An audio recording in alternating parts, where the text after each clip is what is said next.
Alors avant d'entrer dans le vif de cet entretien avec Jean-Marc Bonnet-Bidot, il peut être utile de rappeler quelques notions essentielles. Si vous êtes à l'aise avec les notions de la cosmologie, vous pouvez regarder directement l'entretien car la vidéo est chapitrée. Pour les autres, voici quelques repères de base nécessaires pour suivre l'échange qui va suivre.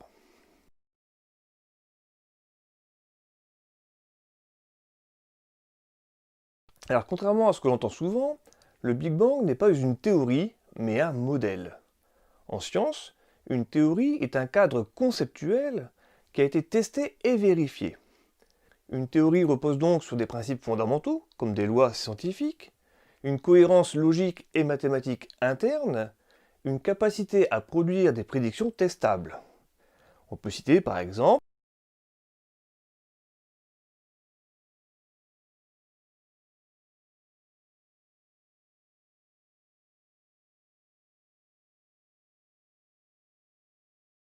un modèle est une construction souvent simplifiée, souvent mathématique, qui applique une théorie à un domaine ou un phénomène spécifique. Il sert à représenter, décrire ou simuler une situation concrète, souvent avec des hypothèses idéalisées. Un modèle est un outil qui sert surtout à calculer et à prédire, mais il ne prétend pas refléter la réalité. Ainsi, dire que le Big Bang est une théorie est un abus de langage. Le Big Bang est un modèle fondé sur la théorie de la relativité générale et enrichi d'éléments empiriques, parfois spéculatifs, pour coller aux observations. Aujourd'hui, il est le modèle cosmologique dominant pour décrire l'évolution de l'univers. Selon ce scénario, l'univers observable a émergé d'un état extrêmement chaud et dense il y a environ 13,8 milliards d'années, et depuis, il est en expansion continue.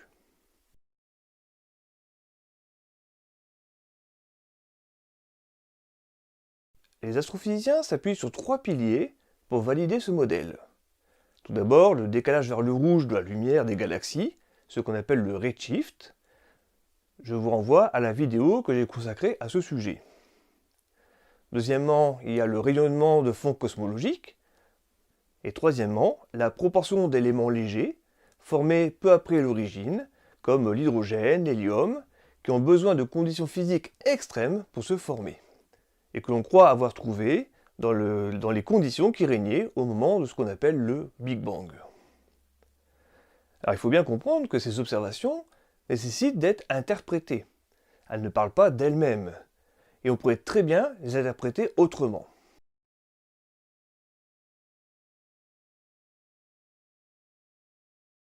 Pour expliquer certaines incohérences du modèle, les cosmologistes ont introduit deux entités hypothétiques. Tout d'abord la matière noire, c'est-à-dire une masse invisible qui ne réagit pas avec la matière ordinaire, qui elle est composée d'atomes. Cette matière inconnue est nécessaire pour expliquer entre autres les rotations des galaxies sur elles-mêmes, ainsi que le comportement des galaxies dans les amas de galaxies. Deuxièmement, on a introduit l'énergie noire depuis 1998. C'est une forme d'énergie totalement inconnue qui agirait à grande échelle et contre la gravité pour accélérer l'expansion de l'univers. Aujourd'hui, les spécialistes considèrent que ces deux entités constitueraient 95% du contenu de l'univers. Alors si vous voulez en savoir plus, je vous renvoie aux deux vidéos que j'ai déjà réalisées sur ces sujets.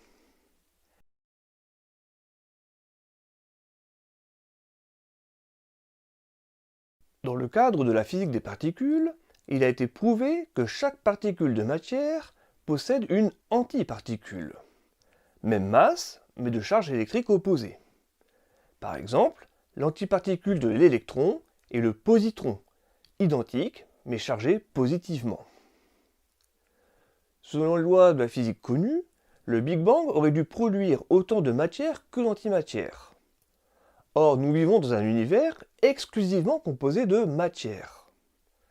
L'antimatière, elle, a quasiment disparu. Nous disons quasiment, car on arrive à la reproduire en laboratoire, et notamment dans les grands accélérateurs de particules.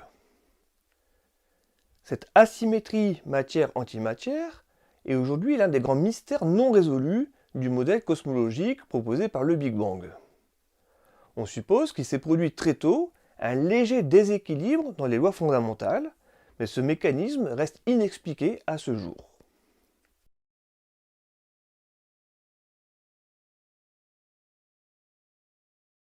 L'inflation est une hypothèse introduite dans les années 80 pour corriger certains problèmes fondamentaux du modèle de Big Bang, et notamment pourquoi des régions très éloignées de l'univers ont-elles la même température alors qu'elles n'ont jamais été en contact entre elles. L'idée de l'inflation est la suivante. Dans les premières fractions de seconde, alors on parle de 10 puissance moins 32 secondes juste après le Big Bang, et bien dans cette courte période, l'univers aurait connu une expansion extrêmement brutale et rapide, bien plus rapide que l'expansion actuelle. Cela aurait lissé l'univers et résolu les problèmes évoqués. Mais cette inflation reste purement hypothétique. On ignore son origine physique exacte, elle n'a jamais été observée directement, et elle nécessite l'introduction de nouvelles particules, comme l'inflaton, que nous n'avons jamais observé jusqu'à présent, même dans les accélérateurs de particules. Alors c'est pareil, si vous voulez en savoir plus sur ce sujet, je vous renvoie toujours à la vidéo que j'ai consacrée à ce phénomène.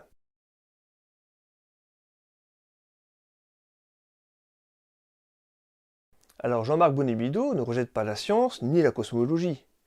Il remet en question la manière dont le modèle de Big Bang est présenté comme achevé et incontestable, alors qu'il repose sur des hypothèses non vérifiées, des ajustements successifs et une histoire scientifique plus chaotique qu'on ne le dit. Autrement dit, on présente au public un modèle empirique, fragile et ajusté, comme une théorie établie et achevée. Ce que vous allez entendre, c'est donc une invitation à replacer la cosmologie dans sa dynamique historique et épistémologique. Il s'agit d'un exercice salutaire qui a le mérite de montrer au public comment fonctionne la recherche scientifique avec ses convictions, mais aussi avec ses doutes. Monsieur Bolé-Bidou, bonjour. Bonjour. Vous êtes astrophysicien au CEA et fin connaisseur de l'histoire des idées en cosmologie. Et en 2021, avec Thomas Lepelletier, vous avez publié Big Bang, Histoire critique d'une idée. Dans cet ouvrage, vous proposez une relecture rigoureuse, documentée, parfois dérangeante, du modèle cosmologique dominant. En revisitant un siècle de théories d'ajustement, de controverses oubliées, vous nous invitez à ne pas confondre progrès scientifique et récit bien ficelé. Alors dans cet entretien, nous allons justement interroger la robustesse réelle du modèle de Big Bang, sur les hypothèses qui le soutiennent, et sur l'importance de préserver un esprit critique en sciences. Alors ma première question justement, vous montrez dans votre livre que le modèle de Big Bang a été constamment justement ajusté pour rester compatible avec les observations. On a notamment rajouté donc la constante cosmologique que Einstein au départ avait supprimée, et on l'a remise pour des raisons que vous nous expliquerez. On a ensuite parlé et rajouté l'inflation, dernièrement la matière noire et plus récemment l'énergie noire. Alors peut-on encore parler justement d'un modèle prédictif, ou est-ce que c'est devenu un système auto-ajustable de moins en moins falsifiable? Oui, bien sûr, c'est la question que pose le Big Bang. D'ailleurs, en fait, on lui accorde le terme plutôt de modèle que de théorie, et c'est important de le souligner. C'est-à-dire, c'est un scénario qui est reconstruit en partant du présent, en remontant dans le passé, mais qui ne part pas de bases axiomatiques, comme on le fait généralement dans une théorie. On pose les bases et ensuite, après, on fait des prédictions pour ce qui se passe dans l'univers. Donc, c'est simplement un scénario. Et au fond, au départ, il était assez convaincant parce qu'effectivement, il y avait des éléments qui convergeaient. Je parle là d'à peu près des années 60, hein, juste après la guerre, où il a commencé à avoir cette renommée d'être un système capable de décrire l'univers. Et puis ensuite, petit à petit, en fait, coincé dans une espèce de scénario assez serré, puisque finalement, on remontait et il fallait que tout se passe dans un temps très, très, très contraint. On s'est aperçu qu'il y avait beaucoup de difficultés qu'affrontait ce modèle. On a voulu les corriger finalement en complexifiant l'équation, hein, qui décrit, il n'y a qu'une équation en fait dans le cadre du Big Bang qui décrit l'univers, et cette équation est établie évidemment avec des contraintes très très strictes pour qu'on puisse trouver une équation, solution de l'univers dans la relativité d'Einstein. Il faut considérer, sinon on n'arrive pas à trouver de solution, que l'univers est uniforme, homogène. Donc c'est une vision de l'univers très très théorique et qui correspond assez mal finalement à l'univers observé. On s'est contenté de cette hypothèse-là pendant longtemps, mais néanmoins, elle a commencé à créer des problèmes. On pourrait revenir sur les différentes étapes. Et devant ces problèmes, au lieu de remettre en cause peut-être le fondement même de l'hypothèse du scénario, on a préféré, disons, ajuster des paramètres de l'équation en rajoutant des paramètres qui n'existaient pas, enfin, au départ. C'est d'ailleurs le premier exemple que nous a donné Einstein, puisque lui-même l'a fait en rajoutant un terme dans son équation. Et en faisant ça, on a mis le doigt dans un engrenage infernal. Parce que chaque paramètre qu'on a rajouté déséquilibrait encore plus le modèle, le scénario, et à ce moment-là, il a fallu compenser par d'autres choses. Alors, je pourrais effectivement, si vous le souhaitez, expliquer un peu comment ça s'est passé, mais c'est vrai que c'est ce scénario de plus en plus, qui était en fait une espèce d'esquisse un peu enfin, simple, qui a été donnée et qui avait la valeur de la simplicité, est devenu ce qu'on appelle vulgairement une usine à gaz, c'est-à-dire des choses, effectivement, on est obligé de rajouter, et là c'est important parce que pour un physicien comme moi, hein, c'est que la physique doit se confronter au réel. Si on invente des quantités qui n'existent pas, là, on s'écarte totalement du domaine de la physique, puisqu'on décrit quelque chose qui est fantomatique, hein. Toutes les deux conceptions majeures du modèle du Big Bang à l'heure actuelle, qu'on appelle la matière noire et l'énergie noire, sont complètement fantomatiques. Elles n'existent que dans l'idée et dans les équations des astrophysiciens. Mais on n'a trouvé aucune trace directe de la matière noire et de l'énergie noire. Oui, on Donc va y voilà. revenir. Oui, oui. Le scénario de Big Bang nous a montré que l'univers avait une histoire. Alors, on peut le décrire comme ça. C'est vrai que c'est l'hypothèse de base, mais en fait, on peut aussi remettre en question cette conception d'histoire de l'univers. C'est-à-dire, enfin, ce serait peut-être ça d'ailleurs, qu'il faudrait avoir comme attitude, se dire, et si finalement on s'était trompé, qu'il n'y avait pas vraiment d'histoire. Si vous reprenez, c'est très intéressant parce que aujourd'hui même, hein, je parle des derniers mois, on est confronté à une vraie impasse conceptuelle. On avait dit l'univers a une histoire et on remonte. On s'était persuadé que tout ce qu'on voyait dans le passé, parce que la lumière mettant un certain temps à nous parvenir, finalement, en observant loin, on observe le passé. Ça, c'est la règle générale de la cosmologie actuelle. On s'était persuadé qu'on observait un univers différent de ce qu'on avait localement. Bon, on s'était persuadé par des choses qui étaient assez difficiles à démontrer quand même. Donc, je me suis dit, bon, on est sur la bonne voie. Si l'univers, il y a quelques milliards d'années, est différent de celui d'aujourd'hui, ça veut bien dire qu'il a une histoire. Aujourd'hui, mais dans ces derniers mois, on est confronté aux résultats du James Webb Telescope, qui est ce grand télescope dans l'espace, qui nous montre quelque chose qui n'était pas du tout prévu dans le lointain passé. Il faut se dire que ce que voulait faire le James Webb, c'est aller dans un lointain passé pour nous montrer qu'au début, il n'y avait que du gaz. Parce que, effectivement, pour former une étoile, pour former une galaxie, il faut du temps. Si nous remontons, et nous sommes à l'heure actuelle avec le James Webb à quelques centaines de millions d'années, voire 50, 60 millions d'années après le début de l'expansion, là, on devrait trouver du gaz.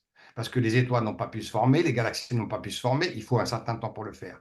Or, nous trouvons, à l'heure actuelle, aujourd'hui, des galaxies, des milliards d'étoiles rassemblées dans l'univers comme nous observons, qui de plus ressemblent fortement à notre galaxie, qui sont des galaxies spirales, sur laquelle on est tous d'accord qu'il faut beaucoup de temps. Il faut non seulement former des étoiles, il faut qu'elles s'effondrent dans un disque, il faut qu'elles forment des belles spirales. Et là, on est en contradiction avec le calendrier prévu. Non seulement on n'observe pas, mais ça contredit l'histoire qu'on voulait raconter. Et c'est intéressant parce que c'est quand même là le point vraiment qui va sans doute faire basculer les choses vers un autre modèle, je pense. Pour l'instant, on est bien d'accord qu'effectivement, l'univers est en expansion, sans parler pour l'instant de son accélération, mais les galaxies qu'on observe, d'après Edwin Hubble, elles sont donc s'éloignent de plus en plus de nous, et plus elles sont loin, plus elles s'éloignent rapidement. Ça suppose quand même que donc dans le passé, tout ça était regroupé et que l'univers était plus petit. Là-dessus, on est d'accord. Pas forcément, pas forcément. Vous savez bien que justement au début de l'histoire de la cosmologie, enfin pas tout à fait au début de l'histoire, mais dans les années 50, il y avait un modèle concurrent de celui du Big Bang qu'on appelait le modèle de l'état stationnaire, qui ne disait pas qu'on remontait vers un univers dense. Il disait simplement que l'expansion était entretenue par une création continue de matière. Au lieu de créer la matière tout au début, que ce que fait le Big Bang, on supposait que la matière se crée et d'une certaine façon faisait gonfler l'univers indéfiniment. Il n'y avait pas de début, il n'y avait pas de fin. Donc il n'y avait pas cette histoire à raconter. C'était un univers qui se renouvelait sans cesse. La question essentielle étant comment fabriquait-on la matière, etc. Bon, ça, c'est un autre problème. Mais donc, il y a d'autres chemins pour penser l'univers. Nous sommes habitués parce que nous sommes pratiquement nés et nous avons vécu toute notre vie avec le Big Bang. Mais peut-être que demain, effectivement, on mettra en chantier d'autres hypothèses complètement différentes et on verra que nos observations actuelles s'inséreront dans ce modèle-là avec d'autres raisons que celles que l'on donne actuellement. Hmm. J'entends bien qu'effectivement, donc il y a d'autres scénarios, notamment l'univers stationnaire, qui pourraient expliquer ce que l'on observe.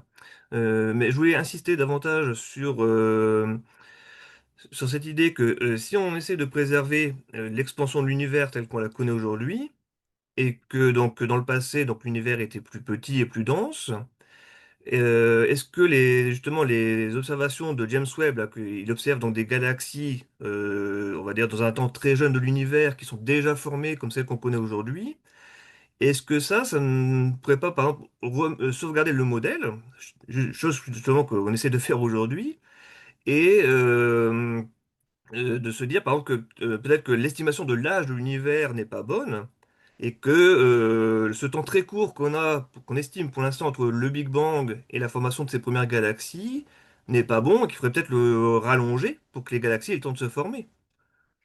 Oui, enfin, c'est même, c'est indispensable à ce moment-là. Là, on peut se poser la question. Effectivement, la cosmologie fait un exercice assez compliqué parce que nous n'avons comme observation que une vitesse d'expansion.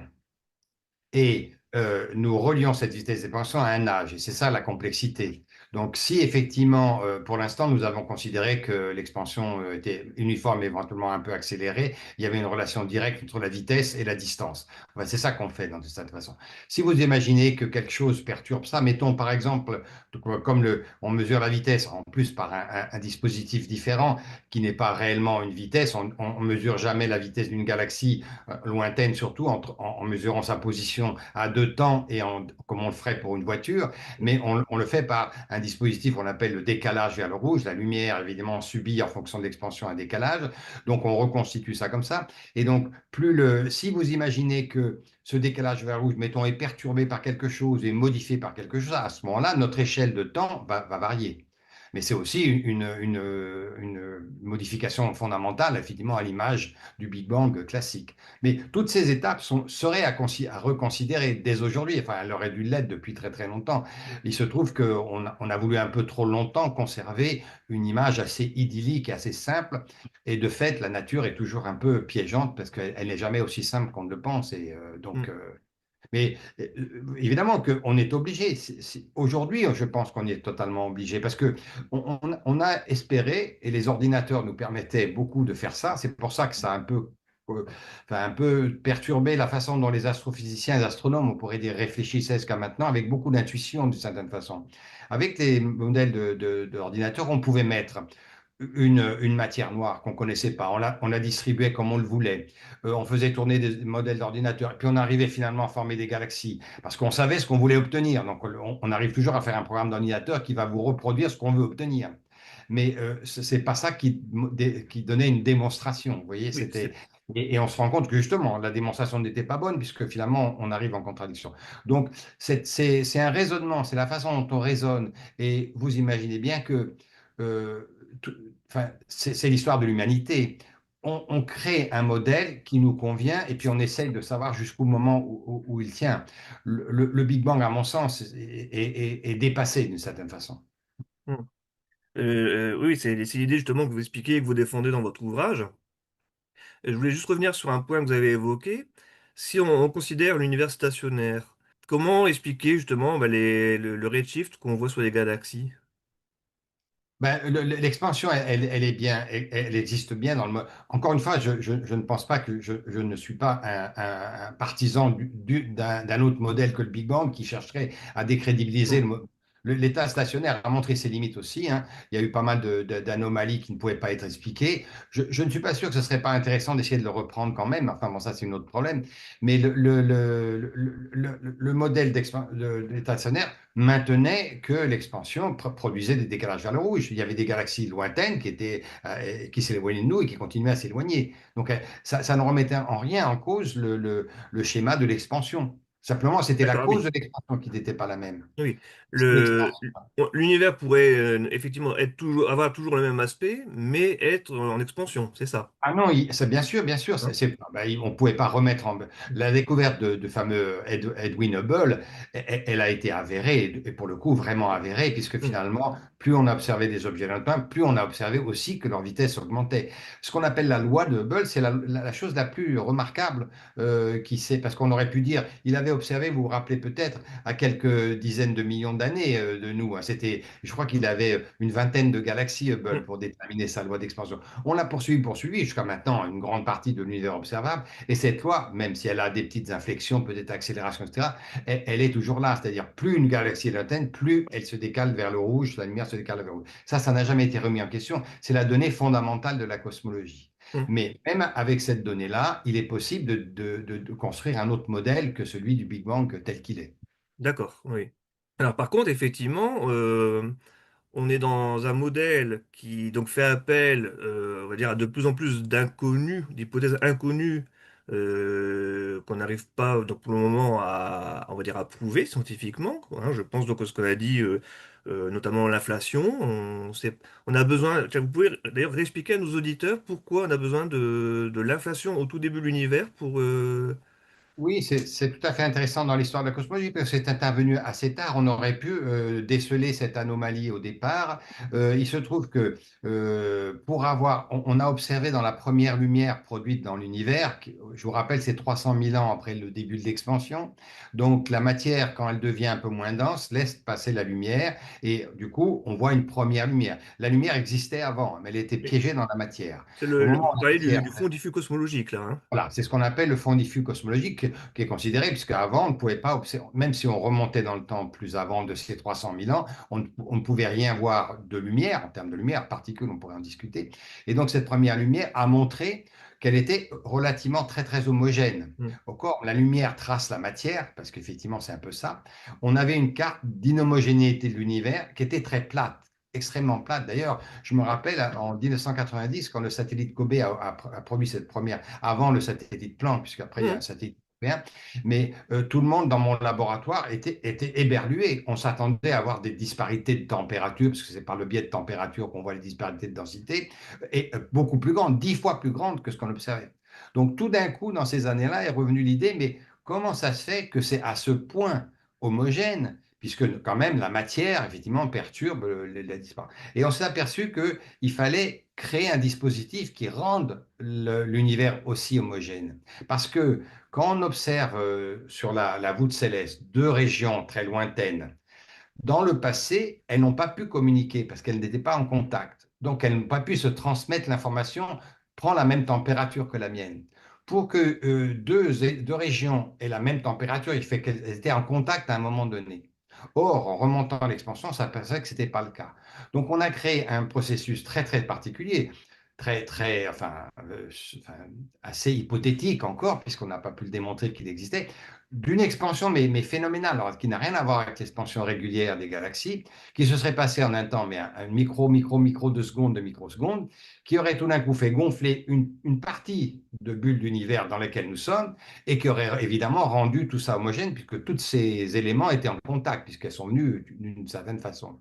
Donc, cette inflation, c'est ça l'inflation. Hmm. Inflation, ça veut bien se dire, c'est tout d'un coup une augmentation démesurée dans un temps très court. Puis après, on avait repris le cours de l'expansion naturelle avec l'équilibre entre la matière et la lumière et la gravité. Et donc, en fait, cette inflation, a déséquilibré un petit peu la façon dont on envisageait l'univers. Parce que pour que l'inflation marche, je ne rentrerai pas dans les détails, mais il faut que l'univers ait une densité assez forte qu'on appelle la densité critique, une densité dans laquelle finalement la gravité de la matière est juste égale pour compenser l'expansion, du façon que l'expansion soit régulière. Mais avoir à l'époque, dans l'univers, les astronomes qui faisaient leur boulot tranquillement, mesuraient les galaxies, les étoiles, faisaient un bilan, et on avait par rapport à cette densité critique, on était bien loin de ça, on était 10 fois moins. On n'avait que 10% de cette densité critique. Quand on mesurait, on maximisait tout ce qu'on observait, même on imaginait qu'évidemment que l'univers local se reproduisait partout, eh bien on n'arrivait qu'à 10%. Donc nous on était tranquille à cette époque-là. D'ailleurs, vous verrez des articles qui sont assez en fait optimiste en disant mais on a tout résolu puisque finalement l'univers 10%, l'expansion correspond, etc. Et quand on a voulu effectivement se dire ben non, il faudrait quand même que l'univers ait la densité critique parce que sinon on ne peut pas faire fonctionner l'inflation, on est entré dans tout le processus. Est-ce qu'il n'existe pas une matière qui ferait le complément, etc.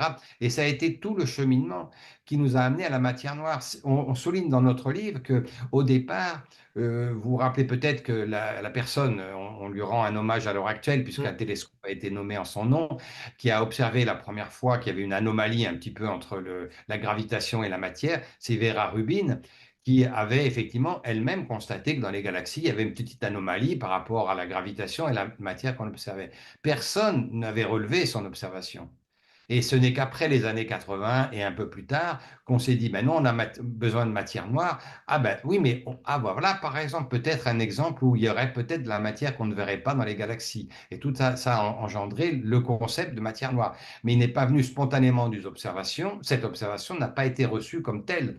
On y est revenu quand on en a eu besoin. C'est intéressant, mais c'est de l'histoire de la cosmologie, ça. Oui, oui, bien sûr, c'est une histoire assez longue et passionnante. D'ailleurs, bah, j'invite nos spectateurs à revoir bah, la conférence que vous avez donnée à la SAF, justement, où vous prenez le temps de détailler tout ça.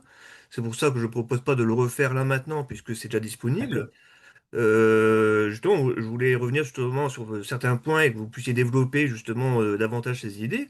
Vous évoquez justement donc le fait que donc Vera Rubin avait mesuré que les courbes de rotation des galaxies ne suivaient pas les mesures attendues. Avec nos connaissances actuelles de la gravité, près du centre du corps attracteur du centre de la galaxie, les étoiles devraient tourner plus vite. Et après, ça décroît rapidement vers le bord externe de la galaxie, chose qu'on ne mesure pas a priori. Donc ça, c'était une première alerte. Mais avant ça, il y avait déjà eu Zwicky qui avait montré que dans les amas de galaxies, pareil, il y avait une sorte d'anomalie de gravité et il postulait déjà aussi qu'il y avait une masse manquante. Et ma question, justement, c'est pourquoi on privilégie le scénario d'une masse manquante, donc la fameuse matière noire, pour expliquer ça. Et pourquoi on remet pas en cause notre idée de dire peut-être que notre connaissance de la gravité est mal comprise ou incomplète? Bien sûr, vous avez tout à fait raison. En fait, par facilité, par simplicité. C'est-à-dire que pour un astrophysicien, remettre en question les lois de la gravitation, c'est complexe. Il préfère peut-être mettre un paramètre de plus qu'est la matière noire. Je dirais ça comme ça, c'est pas pour enfin, dénigrer mes collègues Non, bien sûr. cosmologistes. Mm. Il y a un peu de ça quand même. Alors, parce que justement, dans l'histoire de la gravitation, il y a eu une tentative et elle date de longtemps, elle date si on rappelle bien, de 1978. Donc, même avant qu'on ait eu l'idée qu'il fallait rajouter beaucoup de matière, elle est due à un astrophysicien qui s'appelle Milgrom et avait fait une constatation qu'on fait normalement en phénoménologie. Hein. C'est-à-dire qu'on voit quelque chose, on dit, mais au fond, si la gravité était plus faible, plus forte qu'on ne pensait à grande distance. Et vous savez que la gravitation n'a pas été testée. Elle n'est testée que dans un univers à moyenne échelle que nous connaissons, le système solaire, etc.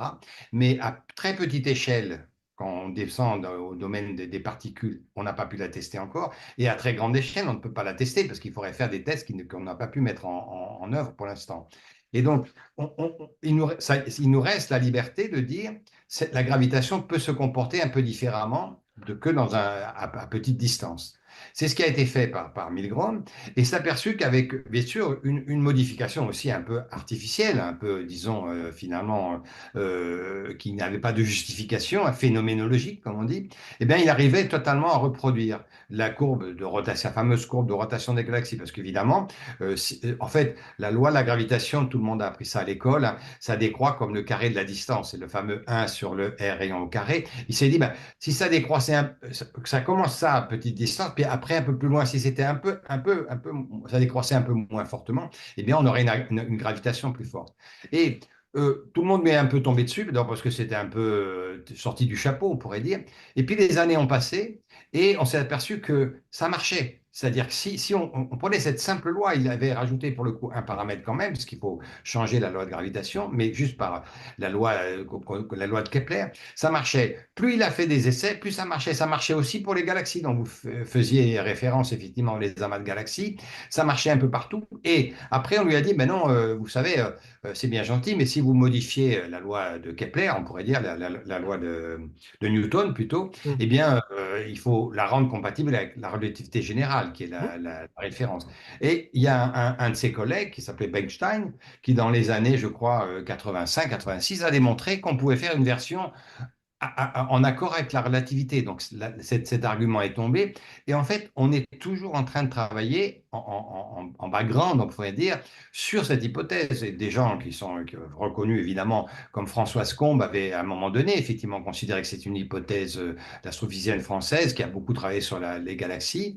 Et j'ai revu récemment, en fonction des différents résultats, notamment ceux de James Webb, des choses, que ce qu'on appelle la théorie bombe, cette théorie, c'est quand même un grand mot parce qu'elle est quand même un peu en construction encore, eh bien, continuer à faire preuve à la fois de réussite, et puis après, il y a des choses qu'elle n'arrive pas complètement à expliquer non plus. Enfin, donc on n'a pas abouti à la théorie de remplacement, si vous voulez. Mais Non, pour moi, ça mais il y reste. a bien des pistes, il y a des scientifiques qui creusent toujours dans cette solution-là, de savoir si on ne pourrait pas compléter, améliorer la gravitation pour expliquer ce qu'on explique par la matière noire, en fait. Voilà, et c'est ça, exactement, parce que c'est légitime. Si on avait trouvé, parce que je souligne quand même que, et moi je suis bien placé, puisqu'au CEA, il y a eu beaucoup d'expériences qui ont été faites comme ça, évidemment, devant la matière noire, si elle est partout dans l'univers, 5 fois plus grande en masse que la matière visible, elle devrait se manifester, même si elle interagit très faiblement, c'est l'hypothèse, mais de toute façon, il y a des petites interactions, et en observant suffisamment longtemps dans des circonstances totalement adaptées, on devrait pouvoir capter une interaction de la matière noire dans nos laboratoires.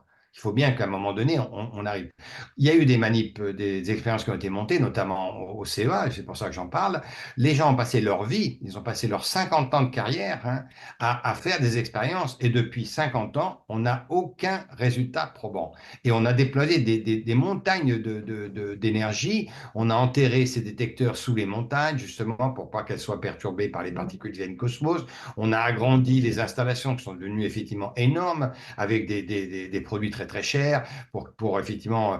Et en fait, bon, ben, le résultat, c'est qu'on n'a pas trouvé. Alors maintenant, on peut toujours repousser, ah oui, mais c'est pas les particules qu'on croyait, etc. Comme on ignore totalement la nature de la matière noire, de toute façon, la quête est infinie. Simplement, on a déjà éliminé un certain nombre d'hypothèses pour la nature de la matière noire. Donc, il faut bien prendre ça en compte aussi. C'est-à-dire, si on était juste au début de l'hypothèse matière noire, on pourrait dire, bon, regardons si on l'observe. Mais ça fait 50 ans avec des moyens qui sont quand même assez conséquents. Vous avez vu quand même que les moyens modernes nous ont permis de détecter les ondes gravitationnelles. Bon, vous voyez le niveau de finesse qu'on a dans nos instruments. Moi, excusez-moi, mais je pense qu'il faudrait, si la matière noire n'existe pas vraiment, c'est tout. Sinon, ou alors, de quelle nature elle est, je ne sais pas. Je veux dire, elle est, parce que comme elle est partout dans l'univers, si on avait l'idée d'une matière noire qui n'affecterait pas notre univers local, on se dirait, ben voilà, elle est là ailleurs, il faudrait aller ailleurs pour observer. Donc, c'est pas le cas. Donc, ça, c'est très important pour la matière noire. Toutes ces discussions, si vous voulez, c'est très intéressant. Elles devraient être menées en continu, finalement.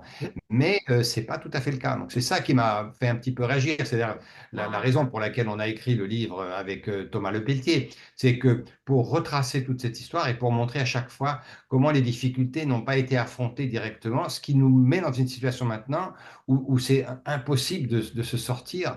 Il va falloir attendre vraiment que le modèle s'effondre de lui-même, quoi.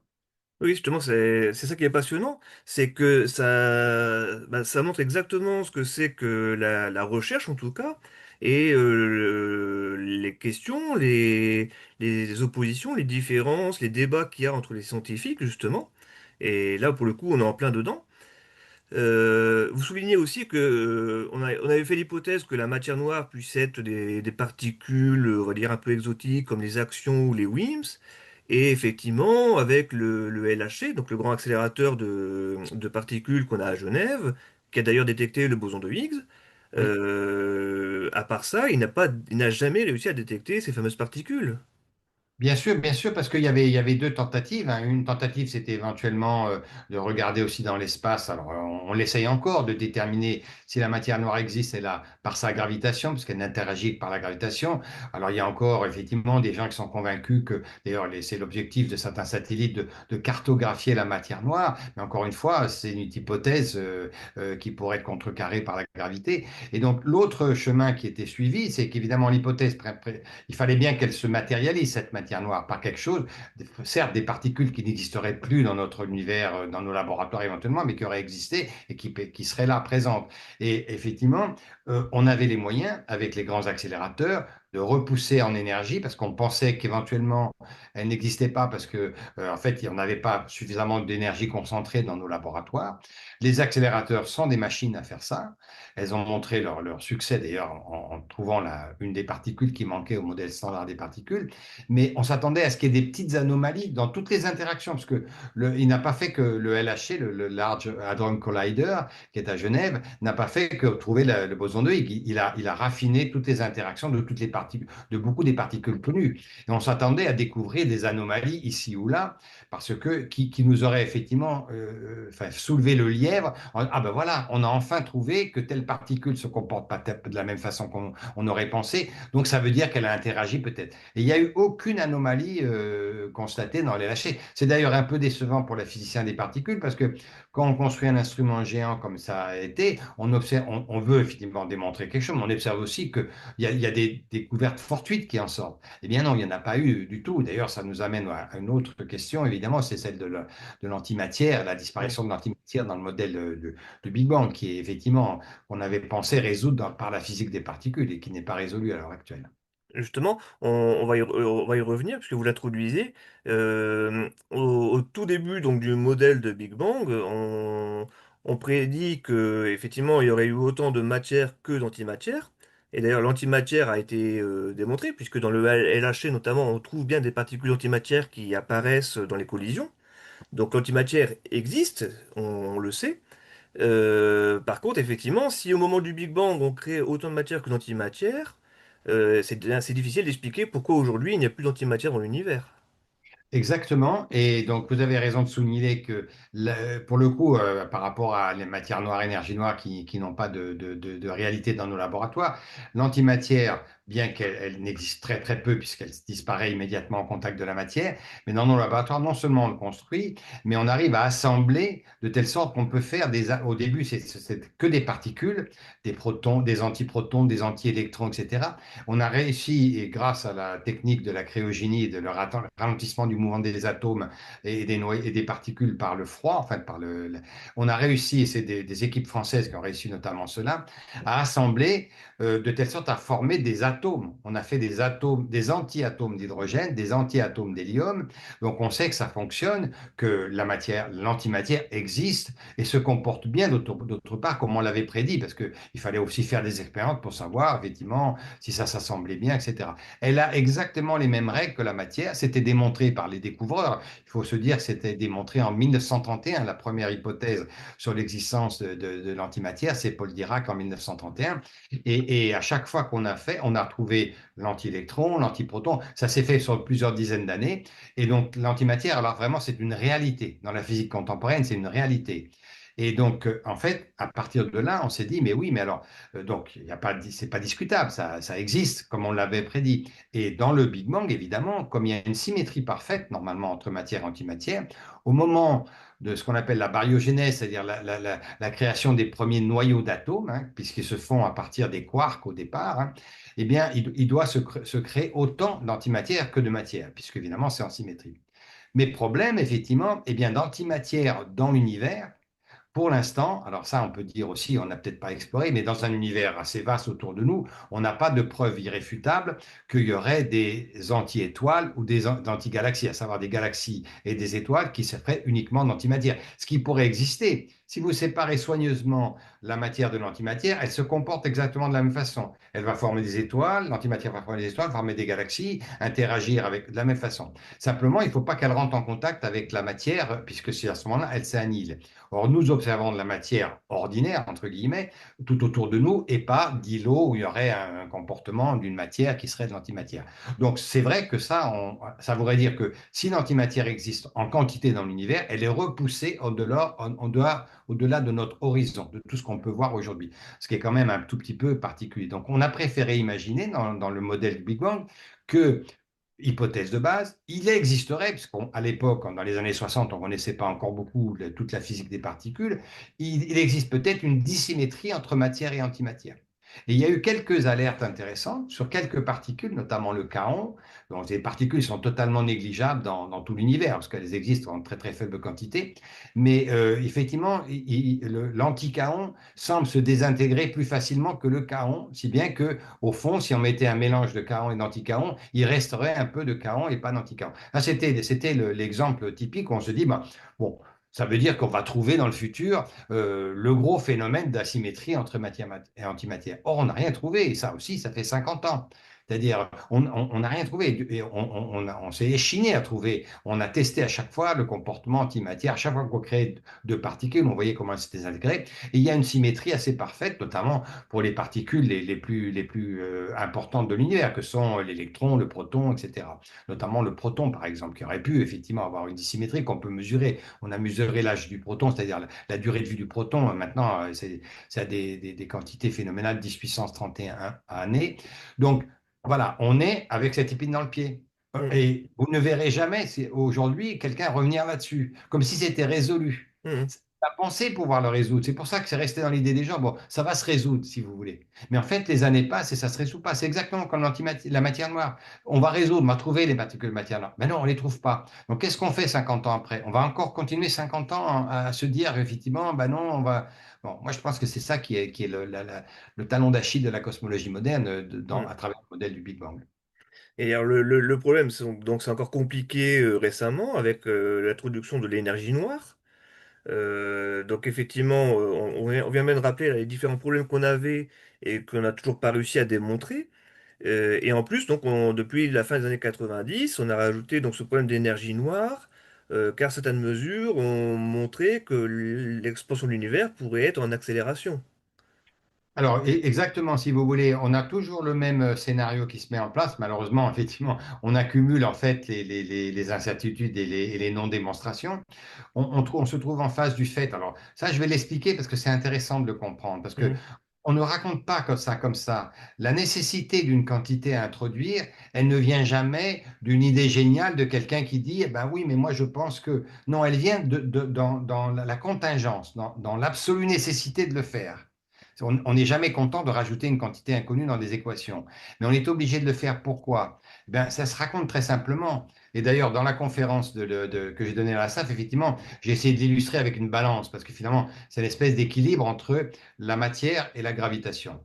Si vous mettez peu de matière dans l'univers, alors l'expansion peut avoir une vitesse d'expansion assez élevée, puisque la matière n'est pas suffisante pour la ralentir beaucoup. Et donc, l'âge de l'univers peut être assez élevé, il peut être effectivement 15, 20 milliards d'années. C'est ce qu'on avait au moment des années 60. On ne savait pas si l'univers avait 10 ou 20 milliards d'années. Ça dépendait de la mesure de l'expansion. Bon, ça, on était content. Il n'y avait pas beaucoup de matière dans l'univers. Ça ne créait pas de problème. À partir du moment où on s'est dit, on va mettre 5 fois plus de matière, c'est-à-dire on va pratiquement multiplier par 10 la quantité de matière, on s'est aperçu que ça avait un retentissement sur l'âge de l'univers et la vitesse de l'expansion, puisque la matière qu'on mettait artificiellement, en fait, elle ralentissait considérablement l'expansion. Ralentir l'expansion, ça veut dire diminuer l'âge de l'univers. Et si vous mettiez dans le modèle du Big Bang, et à un moment donné, il a existé comme ça, uniquement de la matière noire, dans la quantité qu'on avait besoin pour l'inflation, vous arriviez avec un univers qui avait que 9 milliards d'années d'âge en fonction de la constante de Hubble qu'on mesurait. 9 milliards, on savait très bien qu'il y avait des étoiles qui vivaient déjà depuis 12 ou 10 ou 12 milliards d'années. Et donc, il était déjà devenu indispensable, uniquement par rapport à la contrainte de l'âge de l'univers, de rajouter quelque chose d'artificiel pour contrebalancer l'effort de gravitation. Donc, en fait, une expansion accélérée qu'on a appelée énergie noire, parce que l'énergie noire, c'est quoi? Pour pouvoir accélérer l'expansion, c'est comme une antigravitation, mais qui n'est pas dans la matière, mais qui est une antigravitation, c'est-à-dire un processus qui permet de contrecarrer la gravitation. Grâce à ça, alors on a deux boutons pour ajuster comme on veut l'âge de l'univers, c'est-à-dire c'est ce qu'on a fait effectivement. On a mis exactement la quantité d'énergie noire qu'on avait besoin pour contrebalancer. C'est pour ça qu'on arrive à 70% et 30%, parce que c'est pour arriver à exactement l'âge de l'univers qui est marqué par les étoiles. Si vous changez, par exemple, vous mettez que 50% d'énergie sombre, eh bien, vous allez retomber à un âge de l'univers qui va être 11 milliards d'années, parce qu'il n'y aura pas assez. Si vous l'augmentez trop, vous aurez 20 milliards d'années, c'est pas non plus ça. Et donc, on a deux boutons, on ajuste. On est content avec ça, mais on a juste deux boutons qui n'ont pas d'existence, peut-être. Donc, c'est vrai. Mais c'est intéressant parce que l'énergie sombre on nous a fait laisser penser, parce qu'elle a été découverte par des observations à la fin, mais on avait pensé que, oh, on avait observé qu'il y avait une expansion à l'aide des supernovas qu'on voyait lointaines.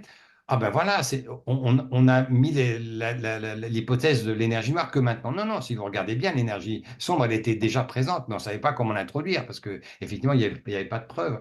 Donc cette observation qui date de 1998, c'est le dernier jalon, si vous voulez, qu'a construit le modèle du Big Bang. On parlait des années 80-80 où on a voulu mettre la matière noire. Après, en 98, on a mis donc l'énergie noire. Eh bien, c'était déjà largement nécessaire. Bon. Et il se trouve qu'après, on peut, évidemment, mais je suis comme tous les scientifiques, en fait, assez. C'est la culture du doute, la science. C'est-à-dire, même si vous êtes sûr de votre observation, vous allez la refaire 10 fois, vous allez la voir de tous les côtés pour vous dire qu'il n'y a aucune possibilité que je me sois trompé. Eh bien, effectivement, là, pour l'instant, l'accélération d'expansion, elle est mesurée par quelque chose de très, très faible, une très faible différence de luminosité en plus avec des étoiles, des explosions d'étoiles qu'on connaît très très mal, ce qu'on appelle les supernovas, enfin de type 1, maintenant on les appelle les explosions thermonucléaires, mais donc qui sont on n'a pas un bon modèle pour ces explosions. Et on considère quand même que théoriquement, elles devraient avoir à peu près la même luminosité. Donc, l'observation en elle-même de l'accélération d'expansion, elle est faible, à mon sens, parce qu'on n'en a pas fait d'autres, on n'a pas d'autres moyens, et donc elle est relativement faible. Peut-être qu'elle est avérée, hein, je ne sais pas, mais en tout cas, elle ne correspond pas à quelque chose comme les lois de Kepler qu'on a vérifiées dans le système solaire. Justement, les fameuses supernovas. Alors, si je me souviens bien, enfin, la mesure de l'accélération de l'expansion, on l'obtient à partir donc, d'observations de supernovas de type 1A, je crois, Oui, oui, c'est ça, hein, qui dans des sont galaxies lointaines, hein. Euh, Est-ce que, justement, vous disiez qu'on connaît assez mal ces supernovas, elles ne sont, comment dire, parce que quand on mesure les distances des galaxies, habituellement on fait ça avec des céphéides, donc des étoiles pulsantes, dont on a réussi à montrer qu'elles étaient des chandelles standards, puisqu'elles évoluaient toutes toujours de la même façon. Ces supernovas de type 1A ne seraient pas comme des céphéides, elles seraient pas toutes identiques? Et non, d'ailleurs, maintenant, les gens corrigent parce qu'au départ, voilà, on avait fait l'hypothèse qu'elle devait avoir une luminosité maximale qui est la même parce qu'en fait, on pense que c'est la fusion de deux naines blanches et que, évidemment, le réservoir d'énergie est à peu près que le même, tandis que les autres explosions, effectivement, d'étoiles massives, selon la taille de l'étoile, la masse de l'étoile, elles peuvent avoir des pics de luminosité très différentes. Donc, on s'était dit ça au départ. Puis après, en fait, finalement, ils ont commencé à trier. Parce qu'en fait, ils se sont aperçus que bon, c'était pas cohérent, donc, du coup, le résultat. Donc maintenant, ils trient en se disant, bon, on élimine celles qui paraissent un peu suspectes, on garde qu'un certain nombre de supernovas de type 1A. Donc c'est déjà pas très, très convaincant, hein. Et vous savez que les céphéides, c'est justement, l'histoire nous raconte tout ça. L'histoire nous raconte toujours qu'il ne faut pas sauter à pieds joints tout d'un coup sur une solution qui paraît évidente. Les céphéides, elles nous ont effectivement pourri la vie, on pourrait dire, pour raconter l'histoire de l'expansion, parce qu'au départ, les gens qui ont travaillé après Hubble, qui étaient déjà basés sur les céphéides, sont aperçus que, eh bien non, ces céphéides, même si on pensait, alors le céphéide, c'est un mécanisme un peu différent, c'est des courbes de luminosité, elles varient ces étoiles, et leur cycle, le temps qu'elles mettent pour retrouver la même luminosité, est lié à leur luminosité intrinsèque. Et du coup, si vous mesurez les variations, vous mesurez la luminosité de l'étoile. Sauf qu'on s'est aperçu que, évidemment, dans la nature, rien n'est identique. Et il y a des compositions chimiques qui sont différentes. Par exemple, vous êtes dans la galaxie d'Andromède ou dans les nuages de Magellan, les proportions d'éléments lourds, carbone, oxygène ne sont pas pareilles, et les étoiles, du coup, évoluent différemment. Donc, on s'est aperçu qu'il fallait trier, il fallait prendre des céphéides d'un certain type et pas d'un autre type. Et donc, c'était des travaux qui ont été faits dans les années 50 qui ont permis de mesurer plus précisément et de complètement changer d'ailleurs la constante de Hubble. Et donc, il est très probable qu'on en est là aussi dans l'étape des supernovae de type 1A. C'est-à-dire que à force de trier, lesquels on garde finalement. Et donc, c'est pas une preuve totalement c'est pas une preuve, à mon avis, suffisante. Il faudra bien d'autres éléments d'observation pour qu'on se convainque. Alors, on va peut-être y arriver avec les satellites. Ça, c'est un peu complexe, j'imagine, pour les gens à comprendre, parce qu'on lance beaucoup de satellites pour mesurer, soi-disant, matière noire et énergie noire. Et quand on s'aperçoit comment ça fonctionne, on s'aperçoit que c'est très, très compliqué. Mais Bien enfin, bon, sûr. ça, c'est un autre sujet. Non, mais justement, c'est ça, c'est tout l'intérêt de faire cet entretien aujourd'hui, c'est de pouvoir poser justement un regard critique sur ce qu'on raconte en science. Et c'est justement ce que vous faites très bien avec votre livre. Euh, les auditeurs qui me suivent savent que je porte un grand intérêt à ce qu'on appelle l'esprit critique, justement. Donc à douter, effectivement, vous avez bien rappelé que la science, au départ, c'est bien une méthodologie du doute. Et donc on devrait s'interroger sur ça. Et ça montre très bien aussi comment on construit un modèle, une idée en science. Et on essaie de sauvegarder, on va dire, un paradigme, donc une idée, un modèle qu'on a établi maintenant depuis une bonne cinquantaine d'années. On fait tout pour essayer de le sauvegarder, en même, quitte à lui rajouter donc des paramètres dont on n'arrive pas aujourd'hui à apporter des preuves. Et il est très difficile de remettre en doute ce modèle-là. Comment dire, un- tout à l'heure, on évoquait par exemple la théorie monde pour modifier la gravité, mais il y a d'autres hypothèses. Quelqu'un aujourd'hui qui chercherait justement à aller dans une voie autre que celle, on va dire, qui est dans le consensus, ça va être très compliqué pour lui. Alors, ça, évidemment, c'est quelque chose que j'ai touché du doigt parce qu'en fait, dans ma carrière, à un moment donné, comme j'étais très passionné par l'histoire de la cosmologie, l'évolution des idées, etc., j'ai voulu, en fait, aller rencontrer, à l'époque, maintenant, la plupart ont disparu, les responsables des débats sur le Big Bang. Je parle de gens qui s'appellent Fred Hoyle, qui était justement un des proposants de l'univers stationnaire, d'Alan Sandage, qui était le successeur de Hubble, qui a mesuré la constante de Hubble dans les années 50 et qui était effectivement un tenant, lui, de l'hypothèse du Big Bang, enfin des tas de scientifiques. Et c'est par leur intermédiaire que j'ai senti que à leur époque même, c'était plus facile de discuter de différents modèles parce qu'il n'y avait pas une idée qu'il fallait en privilégier un finalement. Mm. Et c'était amusant d'ailleurs, parce qu'ils correspondaient, ils s'apostrophaient, enfin, c'était Mm. assez vivant la cosmologie, c'est-à-dire les gens n'étaient pas d'accord, quoi, finalement. Et donc, ça fait progresser énormément la cosmologie. Sandage, effectivement, il s'est battu beaucoup avec un astrophysicien français qui s'appelait Gérard de Vaucouleurs, parce que lui partait d'autres hypothèses pour mesurer la constante de Hubble. Enfin, c'était un débat très, très fructueux. On sait que le débat en science est fructueux, parce Mm. que ça fait travailler plus pour démontrer ce que vous voulez démontrer, plus pour descendre ce que vous voulez descendre, si vous voulez. C'est ça la science, en fait. Quand Mm. il n'y a plus de débat, et c'est ce que je note, moi je ne suis pas un cosmologiste, donc finalement je suis un observateur extérieur, ce qui me permet effectivement de ne pas donner des bons points et des mauvais points aux uns aux autres. Je suis extérieur, ben, ça me permet de dire le manque de débat fait le manque de progrès. On est trop Mm. figé sur l'hypothèse, on n'avance pas. Je vous fais référence maintenant à des choses qui datent de 50 ans, et depuis 50 ans, on n'a pas avancé. Bien sûr, on a découvert des tas de choses, mais ce n'est pas ça qui nous a fait avancer sur le concept même. Et pour revenir à la question que vous posiez, est-ce qu'il est difficile ou non à quelqu'un aujourd'hui de travailler sur des hypothèses qui essaieraient non pas de contredire le Big Bang, mais de faire avancer d'une certaine façon la cosmologie? Je vous répondrai oui. Et je vous répondrai oui, mais de façon assez catégorique. Parce que dans la gestion de la science actuelle, on a pris l'habitude de flécher. On appelle ça flécher dans la gestion, le Mm. CNRS. etc., on détermine des voies prioritaires de la recherche. Bon, c'est peut-être bien, mais si c'est prioritaire au point d'enlever les autres voies, ça, c'est pas bien, effectivement, et c'est ce qui se passe.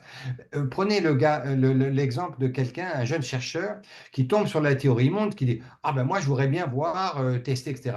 Hmm. On va lui dire, oui, oui, bien sûr, vous pouvez, mais alors la probabilité d'avoir une bourse de thèse, la probabilité d'avoir un poste, etc., vous allez, parce que finalement, on ne veut pas continuer sur cette voie-là, on va le convaincre, non, vous devriez mieux travailler sur, effectivement, la mesure de l'énergie noire, de la matière noire. Donc, le scientifique Kidam, hein, n'a pas forcément la liberté de son choix au Hmm. départ.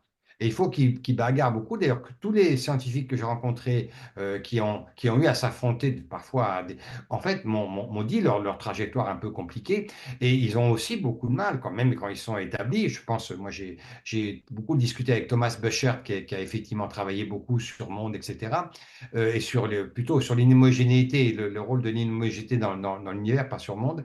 Eh bien, il avait beaucoup de mal à avoir des étudiants, tout bêtement. Or, quand vous faites un travail, vous avez besoin d'étudiants pour travailler avec vous. Donc, dans la sociologie des sciences, il y a aussi une répercussion de ça. Et tout ça finalement une mayonnaise qui prend mal, enfin, qui ne prend pas du tout, et qui, moi, je dirais que si j'étais enfin, ministre de la Recherche, je ferais en sorte qu'effectivement, on mette plusieurs charrues et plusieurs bœufs devant chaque charrue, parce que le sillon à tracer n'est pas tout à fait évident, d'une certaine façon, quoi. Effectivement, toutes les pistes méritent d'être étudiées. Après, on peut toujours dire qu'effectivement, on ne peut pas non plus tout financer. Non, non, mais alors, bien sûr, mais alors il faut faire confiance aussi à l'inventivité des chercheurs. Bien sûr, vous avez raison. Et c'est pour ça que je ne serai pas catégorique, qu'on essaye de privilégier et d'aider un secteur que l'on croit plus productif, parce que Dieu sait si en science, parfois, il y a des secteurs entiers qui sont arrivés à une impasse. La manière de raisonner n'était pas effectivement suffisante, ou bien la matière elle-même n'était pas. Je prends la physique nucléaire, par exemple, qui était un domaine du CEA qui était très important. Pendant un certain temps, on a fait des découvertes énormes. Maintenant, effectivement, il faut raffiner, etc. On n'a peut-être pas besoin de consacrer autant d'efforts qu'auparavant. Vous prenez la technique de l'énergie nucléaire, c'est pareil. On avait mis des centaines et des milliers d'ingénieurs pour produire de l'énergie nucléaire civile. Maintenant, les procédés sont connus. Il ne faut pas les laisser autant de gens. Donc, on réoriente et absolument. Mais c'est plus profond, c'est-à-dire, moi, j'ai vécu personnellement, c'est pour ça que je peux en faire état, hein, une animosité très forte au moment où on a sorti un livre avant celui qui est paru chez Gallimard, qui est un livre de contribution de scientifiques qu'on avait fait écrire justement en leur posant la question, mais vous, est-ce que vous croyez à ça? Est-ce que vous croyez à ça du Big Bang? Quel argument? Ils nous ont écrit des articles séparés. Nous étions avec Thomas de nouveau, Thomas Lepelletier, uniquement des coordinateurs, hein. Moi, j'ai écrit simplement un article sur le fond diffus cosmologique. Eh bien, effectivement, une partie de la communauté des cosmologistes français nous a tellement fermement critiqué qu'ils ont publié notamment un compte-rendu dans la revue La Recherche qui était déplorable parce qu'effectivement, d'une certaine façon, on nous traitait non seulement d'incompétents, mais à la limite d'être inféodés à une secte, je ne sais pas laquelle. Enfin, vous Hmm. voyez, c'était très, très violent. Ça n'avait pas lieu d'être. Ça n'avait pas lieu d'être. On disait simplement des choses et en plus, c'était des scientifiques qui écrivaient. Donc, d'une certaine façon, on cherchait à décrédibiliser. Ça, je l'ai toujours refusé, moi personnellement. Et peut-être qu'il y a des gens qui trouveraient que c'est légitime, mais on n'arrête pas les arguments de quelqu'un en essayant de le décrédibiliser. Ça, c'est jamais le cas. À partir du moment où quelqu'un fait un travail sérieux, et Et tout puis, ce que j'ai pu faire, moi, à mon avis, c'est et, contraire à et l'esprit critique. On critique voilà. les arguments, on critique pas la personne. Exactement. Et le livre, encore une fois, qui s'appelle donc le Big Bang, Histoire critique d'une idée, ça a été fait que pour ça, que pour nous rassembler. Nous ne donnons pas notre opinion. Hmm. Nous rassemblons les faits en laissant les gens faire leur opinion. Et en fait, ce qu'on en retire, c'est pas forcément négatif. C'est une belle idée, le Big Bang. C'était Hmm. très, très bien de travailler dans cette. Mais c'est qu'on en retire l'idée qu'il faudrait essayer de passer à autre chose. Et ça, moi, je pense que c'est Tout à fait. légitime. Oui, non, non, effectivement, je partage tout à fait cette idée que il faut toujours avoir effectivement un regard critique sur les choses, et s'interroger, remettre en question justement pour progresser. Et effectivement, à ce jeu-là, on en arrive aujourd'hui à une chose alors que moi j'ai toujours un peu de mal à expliquer au public du planétarium, c'est qu'effectivement, donc énergie noire et matière noire, au total, ça fait 95% de l'univers, a priori. Et donc, toute la science qu'on a compris aujourd'hui, finalement, ne s'applique qu'à 5% de l'univers. Et alors, ce qui pose quand même problème, parce que comment on peut prétendre comprendre l'univers si finalement, ce qu'on a compris, ce n'est que 5% et que tout le reste nous échappe? En fait, ça montre plutôt l'étendue de notre ignorance. Mais c'est vrai, justement, c'est pour ça que je suis un peu désolé parfois quand je vois des affirmations concernant l'âge de l'univers, les mécanismes qui ont donné, se sont succédés pour faire le Big Bang, comme pratiquement établis. Euh, N'importe qui, doté d'un peu de raison, se dit, si je connais 5% de quelque chose, j'en connais très peu, donc je vais dire, bon, ce que je dis maintenant, c'est une hypothèse. Je parlerai d'hypothèse, si vous voulez, Mm. sans cesse d'hypothèse, en prenant garde de ne pas injurier l'avenir, parce que Dieu sait si on a eu ça, vous auriez été dans les années 70, on vous disait, ben, c'est terminé. L'univers, à l'époque, il avait 15 milliards d'années, et puis il y avait 10% de matière, etc., et c'était tout. Bon, vous voyez bien qu'après, on s'est vu que ça ne marchait pas. Donc, vous décrédibilisez votre point de vue de scientifique, notamment par rapport au grand public. Moi, j'attache beaucoup d'importance à une crédibilité. Si on dit quelque chose, il faut que ça puisse durer dans le temps.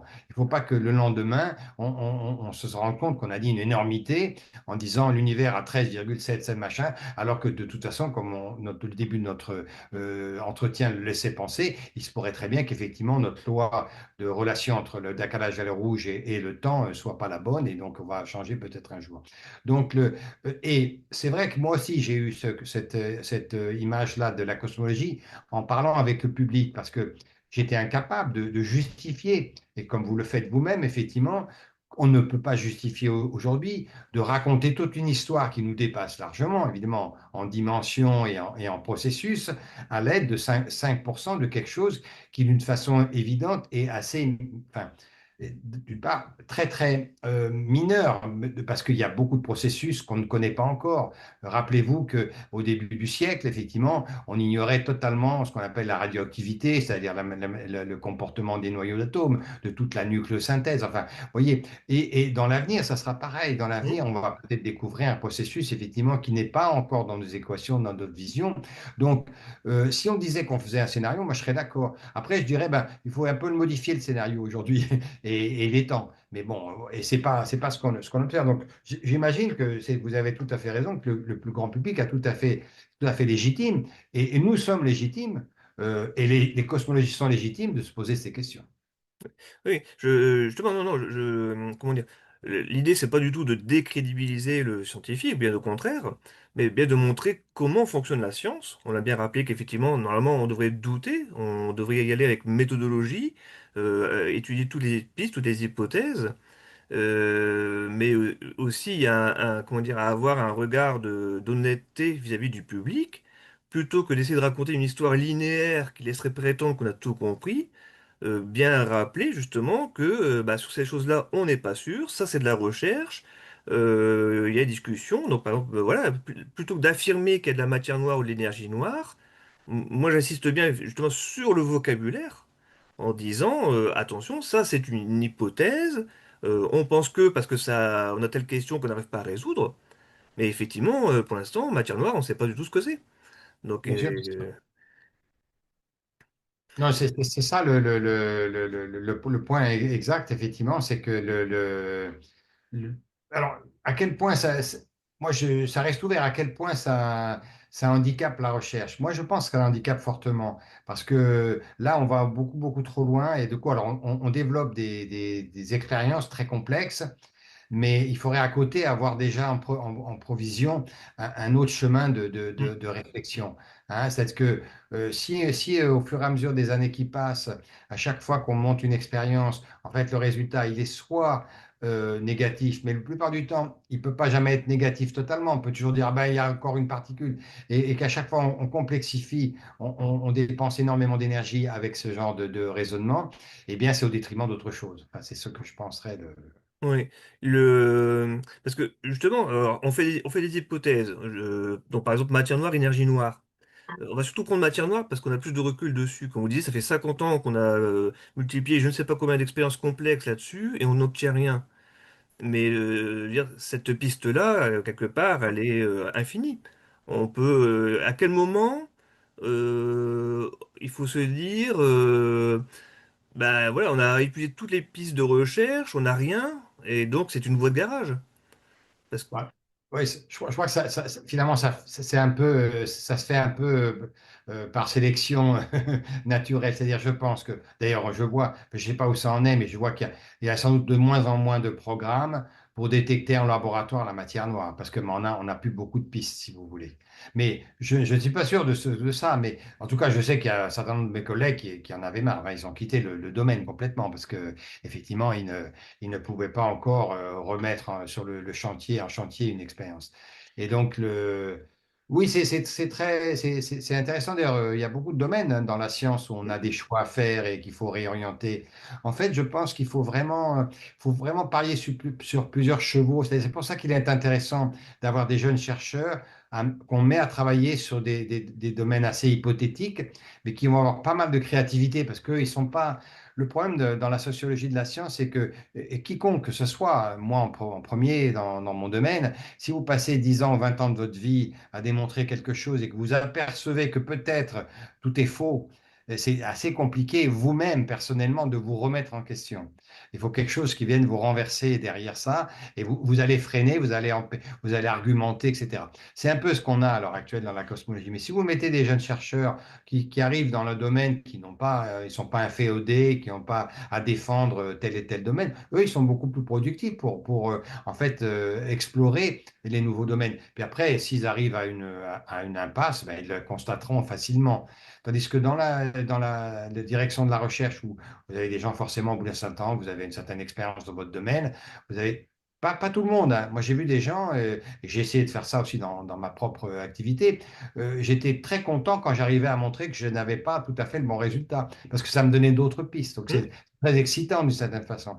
Et ce qui est dommageable dans la cosmologie actuelle, je pense que peu de gens sont motivés aujourd'hui pour faire de la cosmologie, parce que ce sont des expériences très complexes à l'intérieur d'un tissu de choses que vous devez accepter comme établies.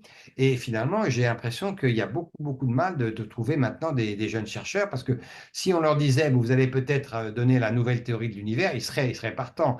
Mais si vous allez peut-être vérifier que où on a tort ou on a raison, c'est hmm. moins Eff- convaincant. Effectivement, enfin là on parle beaucoup de science, mais il y a aussi le facteur humain qui y joue. Euh, vous rappelez très très bien que effectivement vous pouvez passer toute une carrière à démontrer que en fait vous avez démontré que cette piste-là n'était pas la bonne, c'était une voie de garage. Alors même si scientifiquement bah, c'est une réponse, c'est-à-dire que voilà vous avez épuisé un sujet de recherche et vous montrez que bah, cette piste-là c'est pas la peine de la continuer, donc on perd plus de temps avec ça.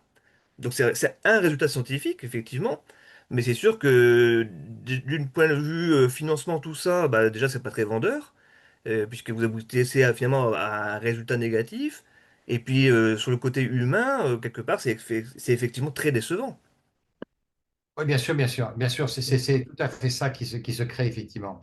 C'est que on n'a pas, surtout que ça demande beaucoup d'efforts. Par exemple, pour démontrer que une hypothèse n'est pas la bonne, ça vous demande énormément d'efforts. Donc en fait, parfois, je pense qu'on a laissé passer des hypothèses. Moi, je suis frappé parce que tous les articles scientifiques de cosmologie bon, qui font des mesures commencent par dire on prend le modèle cosmologique tentant 70%, etc. Donc déjà, ils partent dans l'idée qu'ils vont interpréter leurs observations à l'aide d'un modèle donné. Hmm. Et donc, ça limite beaucoup la chose. Alors Oui, après, quand ils arrivent avec des difficultés, ils n'ont même pas l'idée de dire, bah, peut-être c'est le modèle de départ. Non, ils disent, ah bah, du coup, il faudrait qu'on améliore le modèle. Donc, enfin, voilà. On fait une remarque, effectivement, qui est un peu cruelle, mais qui est effectivement... Moi, je pense que l'histoire des sciences est vraiment très intéressante de hmm, regarder les débats d'idées du passé. Parce hmm. qu'en fait, on reproduit toujours les mêmes schémas et Oui. en fait, on a les mêmes mécanismes à l'œuvre. Et ce qu'on fait remarquer de façon un petit peu cruelle pour le modèle du Big Bang, c'est le fameux comparaison avec les épicycles de l'astronomie antique. Hmm, Hein. Le fait que vous aviez un problème, c'était le mouvement des planètes. Le mouvement des planètes, ça marchait à peu près, la Terre, etc. Puis vous tombez sur Mars, Puis Mars, il y a des anomalies, ça marche pas parce que vous avez fait l'hypothèse d'un cercle et ça ne marche pas. Et puis pour d'autres planètes aussi. Alors, qu'est-ce qu'on fait quand on est un astronome grec de l'époque classique? Comme on ne veut pas déroger au principe des cercles, parce que Mmh. ça, c'est le symbole même de l'équilibre et de la perfection, eh bien, on rajoute un cercle qui roule sur un autre cercle. Mais ça ne suffit pas parce qu'effectivement, il y a encore une anomalie. Donc, on rajoute un autre cercle. On a appelé ça le modèle des épicycles, parce que l'épicycle, c'est un cercle qui tourne autour d'un autre cercle. C'était devenu vraiment une usine à gaz. C'est le fameux astronome grec Ptolémée auquel on attribue ça. Et il a fallu que la révolution scientifique, et avant ça d'ailleurs la critique des astronomes persans et arabes, qui ont dit mais ça ne marche pas, parce qu'eux, ils connaissaient bien la géométrie, ça ne marchait pas. Et alors on restait avec cette impossibilité d'écrire ça. Et puis quelle était la solution? Ben, ils sont aperçus que tout bêtement, c'était pas des cercles, c'était des ellipses.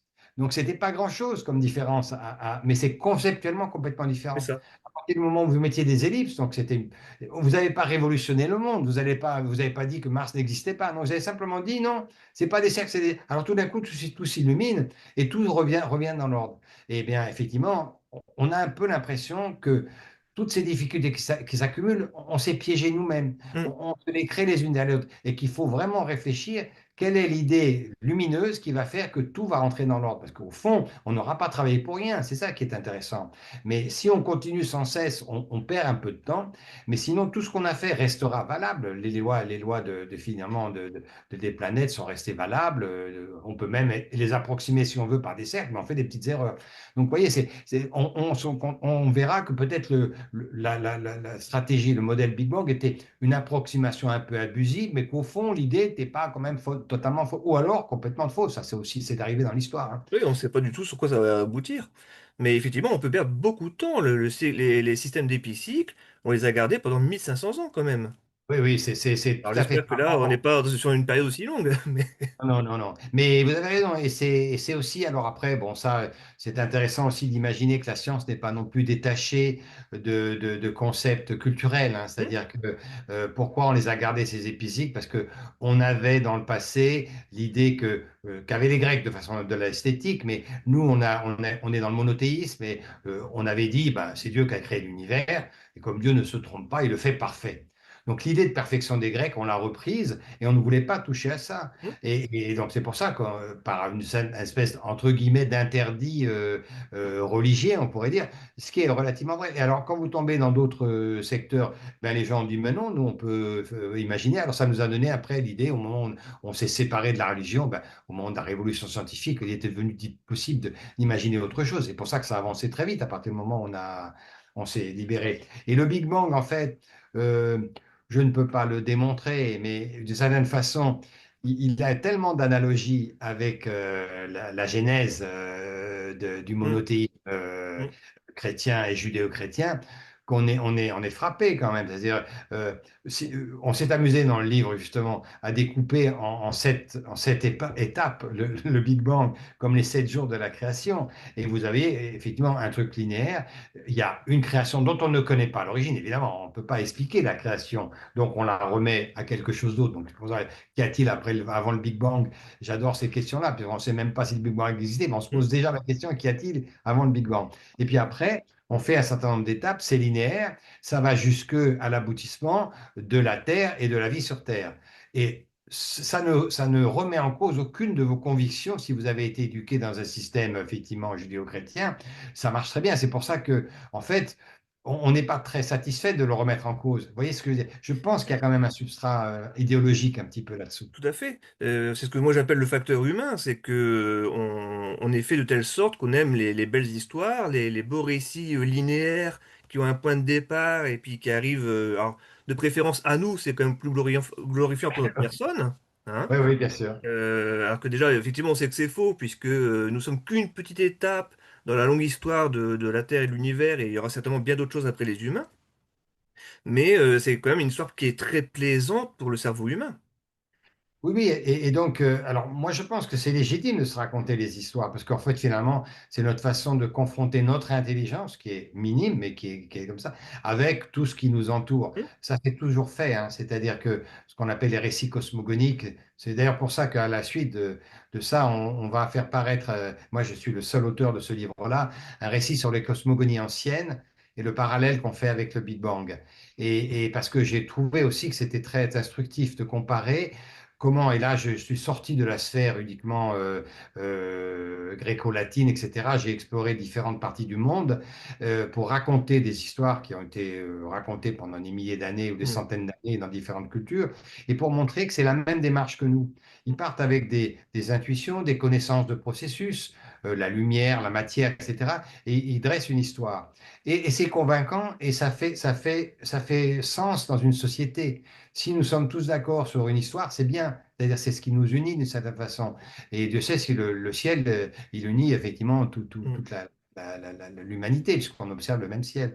Et donc, moi, je ne suis pas contre qu'on raconte une histoire, mais il faut quand même la raconter le plus près de possible avec l'expérience que nous avons de la nature. Si nous la créons, cette histoire complètement ex nihilo, en dehors de la nature, et quand on parle d'énergie noire et matière noire qui n'existent pas, entre guillemets, dans la nature, qu'il faut imaginer que peut-être elle existe qu'uniquement ailleurs, là, nous racontons une histoire qui n'est pas intéressante, ni même pas intéressante pour l'homme en tant que son intelligence. Moi, ce qui me fascine, c'est comment on peut mettre notre intelligence au service d'une compréhension et la partager. On la partage, on partage ces récits cosmogoniques. Et donc, encore une fois, raconter une histoire, mais de façon convaincante par rapport à l'expérience de chacun d'entre nous. Alors, on a fait des progrès en imaginant qu'il y a des choses que nous ne concevons pas spontanément. Les phénomènes de dilatation du temps, de la réalité générale, c'est contre-intuitif. Il ne faut pas toujours travailler avec l'intuition. Mais l'intuition nous aide aussi à imaginer d'autres chemins. Et si on ne cultive pas cette intuition et ce regard critique sur la science, c'est certain qu'on va dans une impasse. C'est certain qu'on va dans une impasse. Ben écoutez, je crois que ce sera une très bonne conclusion à cet entretien, très riche justement, D'accord. hein. Merci beaucoup. Et effectivement, ça montre toute la richesse de la science, du débat qu'on peut avoir, et toute la richesse et la transversalité aussi de l'astronomie. Vous concluez justement sur les différentes cosmogonies, qui sera votre prochain ouvrage, et qui sera certainement très passionnant à lire justement. Et effectivement, quelque part, notre récit du Big Bang n'est qu'une sorte de cosmogonie supplémentaire. Je pense, c'est ça. C'est très intéressant de réaliser et c'est vraiment évident quand vous vous mettez en comparaison. Voilà. Jean-Marc Bonnebido, merci beaucoup. Eh bien, merci et bonne continuation pour votre chaîne YouTube. Merci beaucoup. À très bientôt peut-être.